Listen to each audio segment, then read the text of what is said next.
Tablets ఇచ్చే నేను చనిపోతాను, నా వల్లనే కదా వీళ్ళంతా జరుగుతున్నారు. ఆ రోజు జూనియర్ ఎన్టీఆర్ మీతో మాట్లాడాడు, అబ్బాయితో మాట్లాడాడు, ధైర్యంగా ఉండండి నేమంతా చూసుకుంటానన్నాడు. ఏమన్నా జూనియర్ ఎన్టీఆర్ నుంచి ఆర్థిక సాయం వచ్చింది? జూనియర్ ఎన్టీఆర్ దగ్గర నుంచి మాకేం ఆర్థిక సాయం రాలేదు. ఓన్లీ వాళ్ళ ఫ్యాన్స్ దగ్గర నుంచి మాకు 2.5 లాక్ వరకు వచ్చింది సార్. వాళ్ళు ఇచ్చారు 2.5 లాక్ వరకు ఎన్టీఆర్ ఫ్యాన్స్ ద్వారా. ఈ ప్రభుత్వం ఏమన్నా సాయం చేసింది? ప్రభుత్వం సీఎంఆర్ఎఫ్ నుంచి మాకు 11 లాక్స్ ఇచ్చారు సార్. మళ్ళీ టీటీడీ వాళ్ళు కానీ 40 లాక్స్ ఇచ్చారు సార్. బట్ ఆ అబ్బాయి కండిషన్ హై నుంచి హై అయిపోయి లో అయిందనమాట. ఇప్పుడు బాగుంది.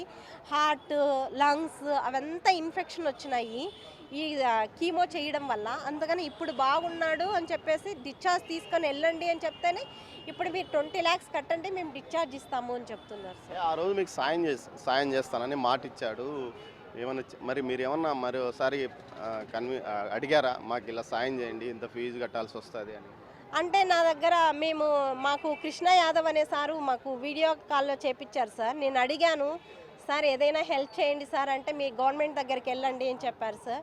మళ్ళీ ఎన్టీఆర్ అకౌంటెంట్ అని నా దగ్గర ఒక నెంబర్ ఉంది. ఆ నెంబర్కి కాల్ చేస్తే మీరు ఇన్వాల్వ్ అవ్వద్దండి అని మాకు చెప్పారు. టీటీడీ ఇచ్చినారు కదా అని చెప్పారు సార్. అంతే సార్, ఇంకేం చెప్పండి. మీరు ఏమన్నా మెయిల్ కానీ ఏదైనా పెట్టారమ్మా? లేదు సార్, నా దగ్గర ఏం నెంబర్లు లేవు సార్. ఎన్టీఆర్ సంబంధించి ఏం లేవు. ఈ కృష్ణ యాదవ్ అనే సార్దే ఒక నెంబరే ఉండింది. నేను చాలా టైమ్స్ అడిగాను, సార్ ఏదైనా హెల్ప్ చేయండి అంటే లేదు లేదు లేదు అని చెప్పేసారు. కృష్ణ యాదవ్ ఆయన ఏం చెప్పారు, మీరు గవర్నమెంట్ దగ్గరికి వెళ్ళండి అని చెప్పారు సార్. గవర్నమెంట్ దగ్గరికి వెళ్ళాలంటే ఆ రోజు మీకు హామీ ఇచ్చిండే జూనియర్ ఎన్టీఆర్. గవర్నమెంట్ 11 లక్షలు ఇచ్చింది, టీటీడీ ఒక 40 లక్షలు ఇచ్చింది.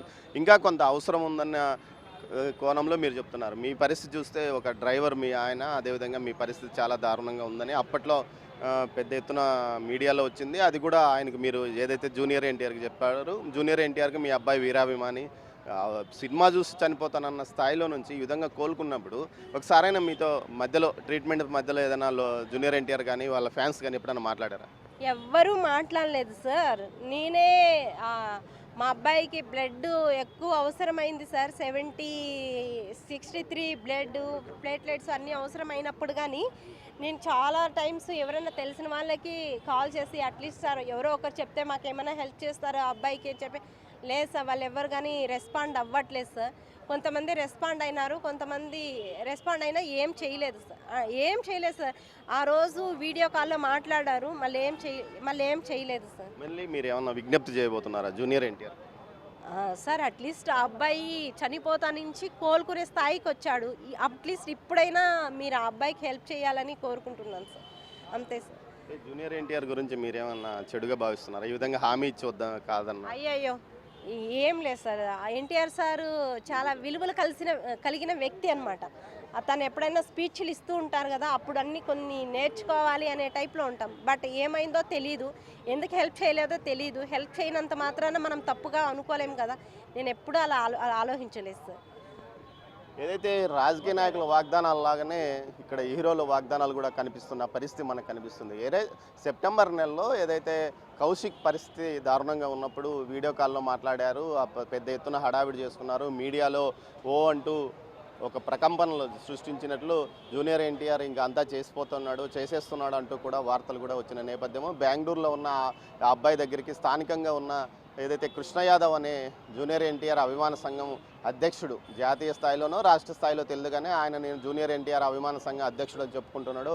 ఆయన ఎక్కడ వెళ్ళి వీడియో కాల్తో ఈ కుటుంబ సభ్యులతో ఏదైతే శ్రీనివాసులు, సరస్వతి వాళ్ళ కుమారుడైన ఏదైతే కౌశిక్తో మాట్లాడిచ్చారు, ఆ సందర్భంగా కౌశిక్ను జూనియర్ ఎన్టీఆర్ ఓదార్చారు. దీంతోపాటు ఖచ్చితంగా నేను మీకు సాయం చేస్తానంటాడు. అయితే ప్రభుత్వం ఏదైతే సీఎం రిలీఫ్ ఫండ్ కింద సీఎం చంద్రబాబు నాయుడు వెంటనే ఇమ్మీడియట్లీగా 11 లక్షల రూపాయలు వీరి యొక్క వైద్య సౌకర్యం నిమిత్తం రిలీజ్ చేశాడు. అదేవిధంగా టీటీడీలో కాంట్రాక్ట్ ఎంప్లాయీగా పనిచేస్తున్నప్పటికీ టీటీడీ కూడా 40 లక్షల రూపాయలు ఆ అబ్బాయి యొక్క చికిత్సకు సహాయం అందించింది. అయితే ఇంకా మరో 20 లక్షల రూపాయల వరకు ఆర్థిక సాయం అవసరము.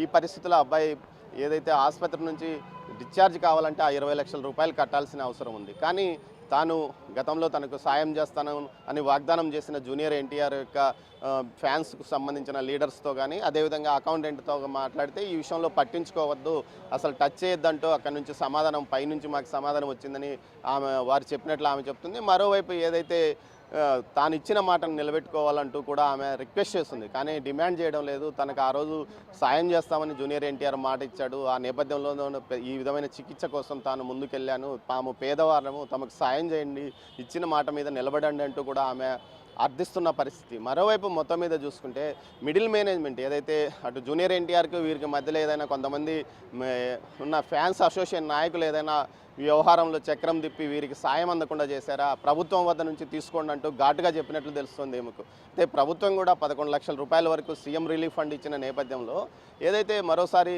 సీఎం రిలీఫ్ ఫండ్కి అప్లై చేసుకునే అవకాశం ఉంది. కానీ సీఎం రిలీఫ్ ఫండ్ ఏదైతే పూర్తి స్థాయిలో అటు బిల్లులు పెట్టిన తర్వాత ఆ డబ్బులు వచ్చే అవకాశం ఉంది. కానీ ఆ రోజు తన అభిమాని కోసం అభిమానులతోనే నేను అభిమానులు క్షేమంగా ఇంటికి వెళ్ళండి అంటూ కార్యక్రమాల్లో చెప్పుకుంటూ వస్తాడు. చాలా విధంగా ఏదైనా బహిరంగ సభల్లో కానీ మీటింగుల్లో కానీ ఆవేశపూరితంగా సందేశాత్మకపూరితంగా సందేశాలు ఇస్తూ ఉంటాడు జూనియర్ ఎన్టీఆర్. కానీ తాను ఇచ్చిన ఈ చిన్న సాయం అంటే 20 లక్షల రూపాయలు మిగతా వారికి పెద్దదే కావచ్చు, కానీ జూనియర్ ఎన్టీఆర్ లాంటి స్టార్కు అదే పెద్ద లెక్కలేకి రాకపోవచ్చు. ఆయన వీరికి సాయం చేయాలని వీరు